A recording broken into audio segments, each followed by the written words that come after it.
Hi friends, எல்லாருக்கும் வணக்கம். எல்லோரும் எப்படி இருக்கீங்க?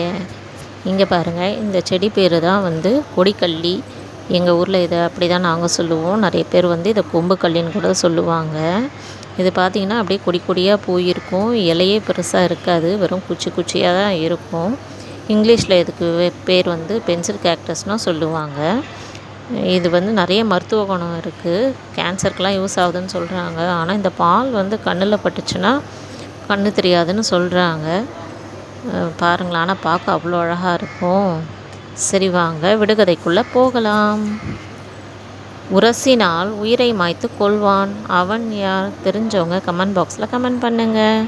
நேற்றைய கேள்வி பார்ப்போமா? ஏரியில் இல்லாத நீர், தாகத்திற்கு உதவாத நீர், அது என்ன? அதற்கு சரியான விடை கண்ணீர் தான் ஃப்ரெண்ட்ஸ்.